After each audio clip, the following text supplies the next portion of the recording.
Welcome to a whole new episode of Engati CX. I'm your host, Kimberly, and we are really glad to have all of you join us today. On the show, we talk to CX and technology experts from around the world.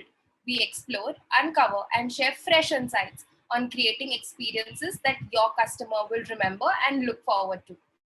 And now for our guest. Nandkishore Tripathi is the global head of customer experience at Survey Sensen. As a passionate customer evangelist, he is a true believer that empathy is the most important factor that brings compassion and love to deliver a great customer experience. He helps brands to design their successful voice of customer programs. He holds 16 plus years of experience in listening to customer feedback and providing actionable insights to top brands to achieve their business targets. Welcome to the show, NK. We are so glad to have you join us today. Thank you so much, Kimberly, specifically and Ingati team for having me on this discussion. And I'm very excited to have this quick discussion and see how we can help the organization to create a better world. Yeah, so looking forward to it. Yeah, thank you, Kimberly. Like, well, now that we know customer experience is one thing that all businesses are in a chase for. So, according to you, how could we design a superlative customer experience using data-oriented approach? I don't have a single specific answer for this, and there is no like one magic wand that you can use to create a superlative experience for the customer, right? So basically, for me, customer experience is a human experience, basically, like because all the customers are human, unless you are selling something to robots. I'm not sure if you're doing that, right? Um, so CX is a discipline that we need to imbibe in the organization, and once we do that, that delivers the great customer experience and engagements. So by the footwork that I call about, whenever you are creating a great customer experience, you have in mind there is a strategy, right? You have objective. So consider this way: every organization, have a different stages, right? Somebody is just an entrepreneurship, we just wanted to get started with, right? Somebody is there in the in the growth stage company. Somebody has already matured in the way, and they want to hear about customer experience. What is the objective? So being passionate about customer experience for myself, and the objective is to provide a better experience to customer, right? So that's one of the best one of the objective as a customer experience team.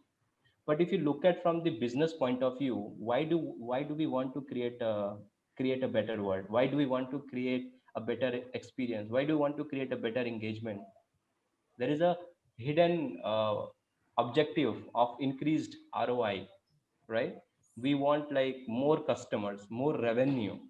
So there is always it's a coin upside down, right? So basically, one side of a coin said that we want more engagement, we want more great customer experience delivery.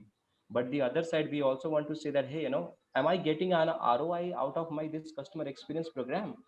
If yes, then I'm able to give you approval to do this exercise. And if not, then I think like, why should we do this? So that's the battle we always, as a customer experience professional, have to battle out with this, right? And the answer to this is very simple, that the customer experience is not meant only for the revenue generation. Revenue generation is just a byproduct out of this. Is basically humanizing the overall experience of the world that we are having, right? Creating an overall a better world. And as a CX professional, we go through some discipline about this, right? And I just phased it out in my experience with, when we are developing this for the organizations, to have a very clean and clear objective, what you want to achieve as a strategy. So strategy is the one and foremost important thing to define, that defines the core of your business, who you are, why you exist. Do you deliver that value that is actually in your strategy? That's the point number one. Second point, customer understanding. So do we really understand and wants of a customer? So is your business is delivering the need or want? So that's the second aspect we need to understand. Third, Third is actually the design of our entire customer program. So how do you design it? What is the research that you do about your customer understanding? So there is a lot of framework that we use, right? Being a persona, defining the persona, creating the customer journey out of it, right? Designing entire VOC program, MVP, and then executing it. That all comes into a design experience part of it, right? And once we have the design, then we go about the governance. So you have some MVP that you can create, but how can you make sure that it is actually working? It is actually being lived by all of your organization. That is where the governance required in the place. And then the most important thing is the culture.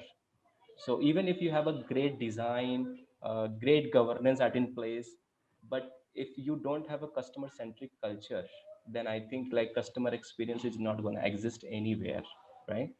And then the last part that is very very important to all business owners is the measurement, right? So we track and see that, hey, what you have designed, what you have put as a governance, you also make everybody to work, and you have designed a very good customer centric culture. What value are you driving, right? Is your customer happy? If the customer is happy, are they actually happy and increasing the overall revenue that you are getting? Is it related with? And that is, I'm just trying to relate our value to the ROI. So I think these are the 6 steps. Basically, if combined and done in carefully manner, you will be able to create a great customer experience and be able to deliver a great engagement. I can deep dive into each and every point, but just want to make sure that at a high level, make sure that whenever you are designing, your basics are right, what you want to do and why you want to do, what are we delivering, right? That is the most important thing. And when you deliver that to our customer, my only question to our customers are that, are they getting value out of what we are providing to them? The answer is yes. Then I think we can add more value. But if not, then we have to relook at and understand, do we really understood what they want, right? So customer understanding, that the second point that I talked about, is really really important, Kimberly. Yeah. Yes. I'm sure that I'm able to address this. Yes, you very rightly mentioned all the points. That is essential. You spoke about one point being that businesses should focus on their main objective to create strategies. That is very important. So I was just curious to know if do B2C businesses and B2C businesses, both these businesses, do they have different views and objectives that come into mind while these objectives are set, or how does this go? Yeah, I think that's great question. I think similarly, in my opinion, like people talk about B2B and B2C, there is some differentiation in that, in the terms of how we create the relationship with our customer in terms Correct. of B2C and B2B, right? Yes. But in terms of when we're defining the strategy remains the same. You are very very clear that what you want to achieve, right? Correct.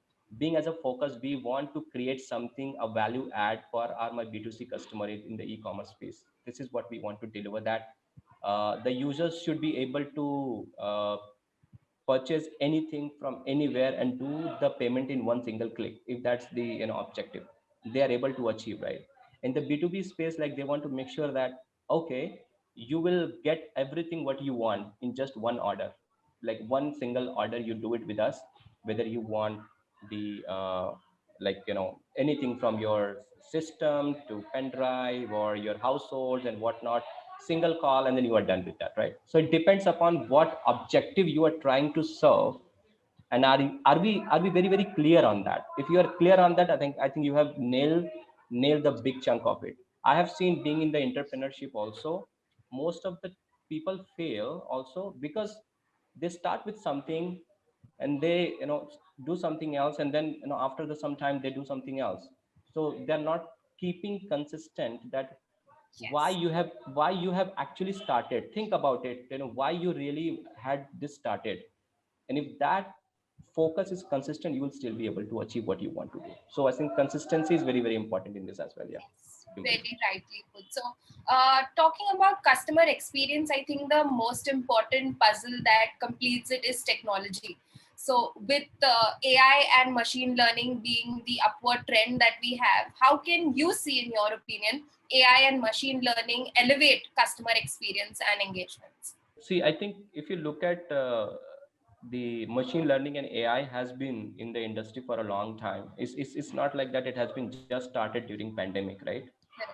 But like if you look at these examples for the banks, fintech, all of these companies have initiated and putting a lot of value to get AI chatbots, conversational chatbots they need, because there is a need of it, because now this pandemic has moved up like 25% ahead what we could Correct. have done in the past, right?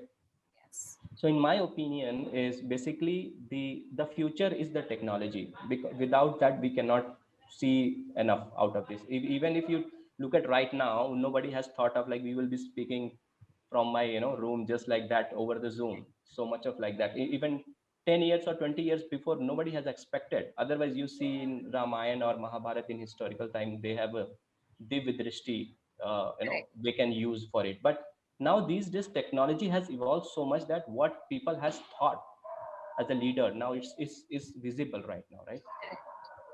So specifically I'm talking about machine learning and AI. These are the future of the great e-commerce companies, fintech companies, banking companies, and even also the small startup companies also, right? With one of the report that I have seen is 80% of the companies will be using AI and machine learning as a chatbot, because they don't have much manpower to start with, much like they cannot spend that much. But however, creating a chatbot is so easy now these days that you even you cannot think that, oh, can I deploy this in just one day?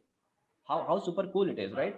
Otherwise, if you want to hire someone, create a superstructure and around that, and then create policies, procedures to handle your customer, it could take you a month.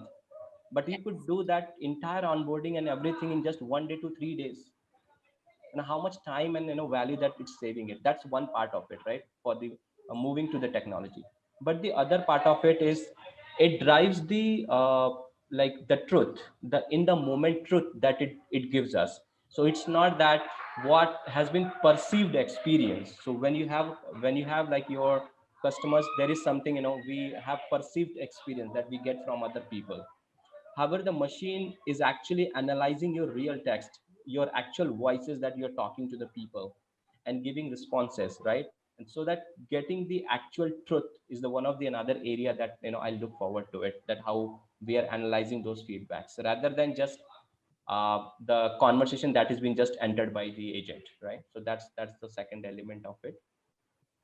And third and most important thing is the hyper focus, like customer obsessed people, right? Now if you are if you're talking about customer experience, I cannot go away about talking customer obsession. So we people are like some more highly customer obsession. It has plus and negative both. So I have a wall in between when you have to break, not go beyond that. But some people this is a good topic of discussion on customer obsession I Yes. already had. But what I wanted to say is that is if you want to provide some benefits to your customer, how fast you can deliver. And Yes. whenever it comes about delivering anything fast, the technology is the means for it, right? So be it the transportation, earlier days, like people just go manually on barefoot to deliver the messages, right? Nowadays WhatsApp, you got the message like wherever you are in the world, right? So Correct. the speed is one of the most important factor that is given to us as a boon of the technology, right? That is actually driving everything so fast. So I would say that the AI and machine learning basically can learn and adopt, and there is still a lot of new things going to come right now. I won't say that I'm satisfied with the AI what we have right now, but I'm seeing this is the main core that will actually drive the next future of us in the customer experience space, Kimberly. Very rightly put, NK. And you've mentioned about AI being time effective, and we can actually get a chatbot deployed very quickly. That's when Engati comes into picture, because our no code facility, and we can actually deploy a chatbot within few minutes. So I think it's just AI being like the superpower for all businesses and actually helping even a startup to kind of achieve that kind of customer experience and engagements from their clients and customers as well. Uh, Talking about the second side of customer experience is uh, customer loyalty. So customer experience is what businesses give to customers and loyalty is what they give in return.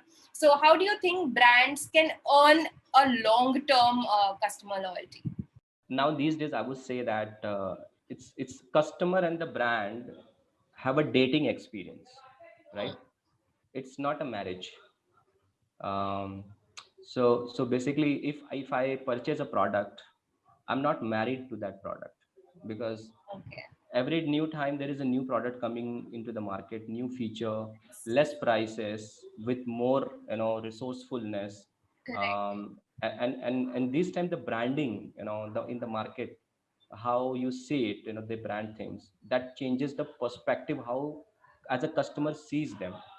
But when you start dating someone, right, you know them well, right, and you create a connection, you create a relationship that goes long and lasting, and you always have a fear, oh my god, what happened if it's a break off, right? So you really want to create that engagement all the time to keep it continue.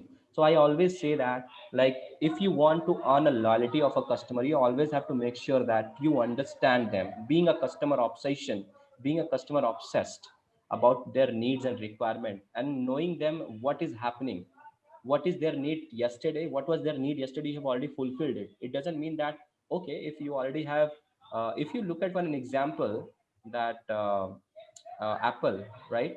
So Apple was like delivered everything, but the informations are available, like all the information are available in the like, if you look at, you can search everything on the Google and stuff. But now Apple has done something that all the information is on your wrist, right? So in the Apple Watch, kind of, that's a future driven thing, that they think about it, so they keep their customers in that sense, they understand what is the requirement. So being a visionary is very very important in this criteria, that if you want to be, if you want to make sure that your customer being with you for forever, you have to be visionary to understand what is their future requirements are. Current requirements are being met, that's the basic, that's the base level. Your promises to be delivered, it's the basic requirement, you cannot just void that. If you void that, forget the customer loyalty, right? We are not here to, okay, that's fine, okay, let's do it again and see, you can punch me again, right? It's no, it's not like that. So now these days, even if you look at the millennials right now these days, and the future are the kids, right? Now these days there is a lot of focus on the kids, because they are the future customer, right? So we want to understand how they will evolve, what will be their requirement, and how they think about it, their perspective and all of that. There's a lot of whole research is going on that, right? So what I'm saying is that if you want to keep your customer base, make them happy with your promises. Second, be innovative, be visionary to understand what is coming next and be ready for that before any other. So I think I have learned one more thing is that, uh, being perfect is not needed. Being the first is most important thing. So if you come up with some sort resources, some services, some product offering, if you are the first, you are always winner. Being perfect, you will always become a perfect over the period of time, but you always have to make sure that what is the demand that is going to be there.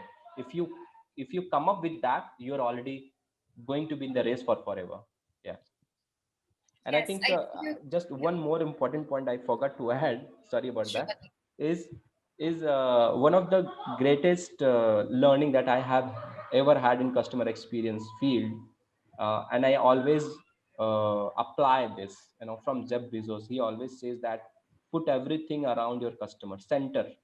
Customer is at the center of everything what you do, right? So Yes. even if when we are doing this particular podcast here, we are talking about it, I always have felt in mind that, who is listening to this, who's the customer, are they going to get a value out of it? If yes, then okay, I'm satisfied. If not, then I think I have to really think, what is the value that I can give to my customer, what value I can give, who's listening to this is very really important. So all the activity, whatever you do, your judgment, your product, services, offerings, your strategy, your decisions, you always have to make sure that asking this question to yourself: are you doing this for the company? That is one question. For revenue, reduce churn, increase overall dollar value, right? But again, this other flip question is that what is the customer going to get out of this? But obviously we need revenue, right? Who doesn't need it? Like, we will not do the business if you're not earning, right? So everybody wants the revenue, that is why we do this. But the base important is that what is in it for my customer? Is my customer getting the value? If yes, they will be ready to pay. If they are not, we don't want to say that, okay, please buy my product, please use my services. Not like that. Yeah. Yes, you've rightly put down all the guidelines to keep your customers loyal. You've very clearly mentioned that competition could be one of the things that is ongoing right now, and because of the pandemic, there is a force of digital transformation forcing all businesses to go online. So online is like, you could say, a theater where you have all brands and you have to attract the audience, right? And I think the steps that you've mentioned rightly puts everything in place. But I am curious to know if you have one golden rule that you could give businesses get past their way in their competition with other brands. Very simple answer. I don't focus on, so focus on your customer, and you don't have to focus on the your competition. I think this is the same line that Jeff Bezos has also said, that so they are going to focus on their customer, what their need is and how they evolve it. And the other, so if you look at the history, there has been so many retailers available, like came up at that period of time, but Amazon has kept it and he's become a giant right now, right? So I think for me also, in my organization also, I say that people ask me that most of the time when we go to the sales call, hey, who are your competitions? So that's the most of the question that people ask about it. And I think you are my customer. If you're asking me, I have to tell you that who we are actually competing. So with this is, that is one of the answer. Another way is that, okay, we are different, right? We appreciate their business, like they are great in that domain, right? However, what we do is this is something that unique is, this is what NK does. If you don't have that charm, that thing in you, I think you will always struggle to compete with your competition. But I would say that try to find your niche, what exactly you deliver that is separate from the others, like a superlative thing from your product and services, and just focus on that. And I think, like, you focus on your customer needs, your customer happiness, and I think, like, you don't have to be ever have to think about your competition in that way. Yeah. Yes, very true, very rightly put, NK. So now that we know how to keep the customers the center of all our strategies, the thing that comes with customers is feedback. So what do you think? What could be the true means, and how could we take customer feedback through omnichannel? And why do you think it's necessary? We talk about collecting feedback, send surveys, collect feedback, send surveys, collect feedback, uh, do transaction NPS, do relationship NPS, do CSAT, so many things. Those are still valid, those are still required to do it. But I have a different point of view on this, is what is actually a feedback? What exactly is feedback, right? As a customer, if you are an organization and you want to hear from your customer, do I really need to send a survey to that person? That's my first question. Is people say that, okay, we want to send a survey, right? But my first question is, do we really need a survey? Do you know, have you done your homework well enough, before asking the feedback? Because the customer could have already shared the feedback on your app, could have already shared the feedback on Instagram, could have already shared some feedback on Twitter, could have already shared some feedback on the other your community channels, could have already called up you on your service call center and talked to your agent and provided his frustration or his service request, whatever it is, right? He's already shared a lot of things to you. Are we already listening to those? My first question is that. And most of the people is sitting on the gold mine data. Means like I would say that data is already available to most of the organization, but hardly, like I would say, 10% of people are actually utilizing that data enough, right? So that's the first point. And when I talk about omni channel, I talk about getting and collecting feedback from all these sources, from your social media, from Twitter, from community channel, from your apps, and not only the feedback that customer provide you, but also their operational usage. How much time an average a customer is actually spending on your app, right? And what are other features he's actually using? If you have 10 features in your product, how many features he's actually using on a daily basis? What is the frequency of that? Are you tracking that? If yes, you will be able to make a better decision that who the customer is, what customer segment is, and then what they like, where, which is the most part he's using. And if somebody is not using any specific portion of it, then you can ask and see that, hey, you have been using our platform for say, a week or like 6 weeks of time, and you have used this great, but you have not utilized this particular product feature. Are you aware of this? And if say yes, and if somebody, that could be a very valuable feedback to understand that is that particular feedback is really needed, is that particular feature is really needed or not needed, why the customer is not using it, right? So I always say that the omni channel is the means to collect feedback from all the sources. So you have got multiple sources. As a customer, I have got like my open hands to share my feedback at whatever convenience I feel, right? If I have a WhatsApp, I'm very, use, if I say that, like almost in 24 hours, as businesses are also coming on WhatsApp, right? We are spending almost 4 hours of a day on WhatsApp, right? Is your business in what is your business is on WhatsApp? Can I share my feedback through WhatsApp? If it is not there, then you are losing in lot of potential feedback, right? That is one of the means. And second means is that you have to understand is where, what is the preferred mode of communication of your customer, how they want to do it. Is it kids? Then it could be different, right? If it is like old age people, they are like not that much tech savvy, then the their preference mode would be different. Are we tracking that? If it is like millennials, so basically it depends upon the understanding your customer, and see that what are the preferred mode of communication that they are trying to reach out to you. Are you listening to that? And if you are not omni-channel, you cannot do that. So we are at Service Ensem, what we do is that we provide flexibility to brands to listen the customer feedback across all channels. It can be coming through your voice, call center, contact, WhatsApp, chatbot, Facebook, Instagram. And then also you can add up onto that transactional service. So if somebody has done the transactions, you can send service, collect feedback, and understand on collect feedback on your web page. If somebody is like doing transaction, then how that transaction was great, 5 star or 4 star rating, and then they can take a feedback. So collecting that entire feedback at a single location and creating a single source of truth for the customer, so you can know and understand that, hey, NK was trying to connect to me on Instagram in last 1 week, and he shared this particular feedback. Yesterday he connected me on Twitter, he shared this feedback.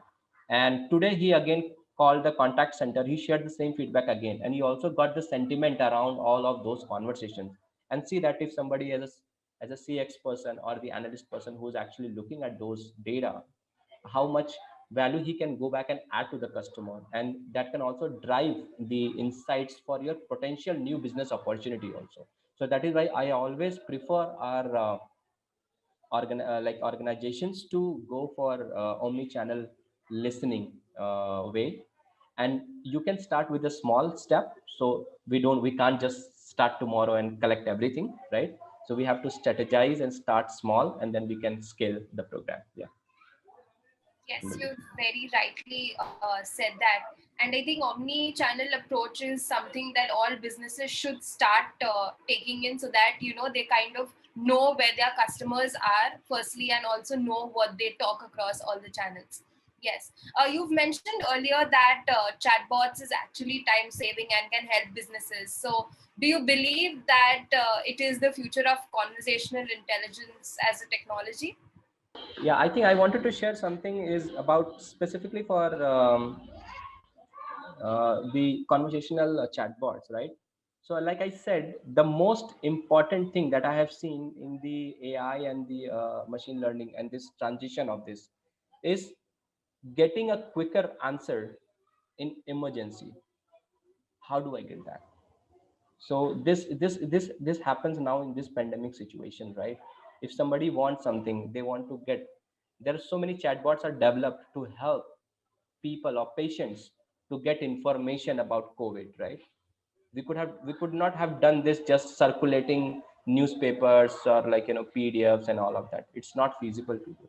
So I think, like, look at the, you know, good example of this.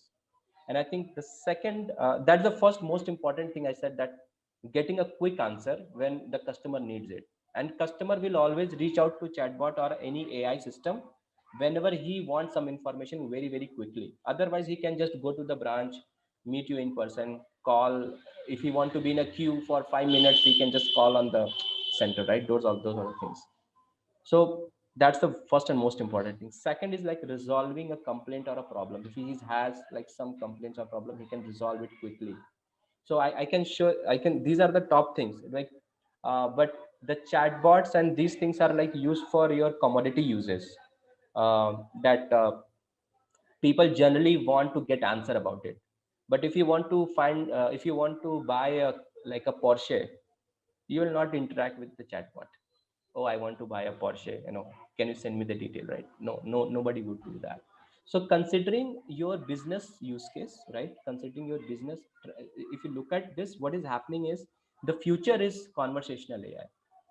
And and I think I wanted to add one more thing here. Like, I'm sure like most of the people who are listening to this podcast is aware of what is AI, what is machine learning, and what is like something called rule based chatbot. So there is so many things in the AI. So what is actually true AI means? So there are so many chatbots. Chatbots are meant on not just answering your frequently asked question. It's not an FAQ. I just wanted to clarify that the, you know, chatbots are not FAQ. And if you are building your chatbot and just answering FAQ, I'm sorry, I think you need to improve on, right? So we don't need FAQ. You can just create an FAQ on your web page and that's it. Don't create memes, right? We have seen so many, you know, memes about chatbot. If you answer something, it will ask again same thing, right? AI is where is very when the AI conversational chatbots are actually learning by themselves what customer demands are, what they are talking about, and like they're changing themselves to answer that proactively, you know, the demands. I think that the future looks like, Kimberly, on the conversational AI part of it. Yes, you've clearly mentioned very rightly how effective and useful chatbots can be. You've clearly covered all that a customer experience guide would need, but is there anything else that we've missed out on and you would like to share with our audience? Just one thing, specifically I'm talking about the chatbot. So what I have seen is that the chatbot size, actually chatbot market size, if you look at, has been around 2.9 billion market size in this year, and I think it is expected to be around 10.5 billion in next couple of years. So with that said, that you can see that it's almost increasing almost like 23-24% year on year. And the demand is going to be so huge. And I think like that's the future that I just wanted to, you know, add on that, Kimberly. Yeah. Yes, yes, definitely. Is there any other sound bites you would like to leave our audience with? Any tips, a summary maybe? If you really want to, you know, be a north star in customer experience, always be like, think about a human, right? We are a human, and we are doing everything in this space, we to create a better world. So being in a customer experience world, my passion is always to create a better world. So if I go somewhere and I don't feel a better experience, I see that there is an area of improvement, right? And I always try to provide a feedback. So whenever you are doing any strategy, you are planning any plan of action, you always think that how you are impacting someone's life, right? If your decisions, if your brand, your services is impacting someone's life, you are always going to win in the race. I think like that's something that I want to share with my team. Thank you, NK. That's been really kind of you to share such insights with us. Thank you so much for giving us your time and coming on the show. Your insights were really valuable, and I know our audience is going to enjoy this interview as much as I did.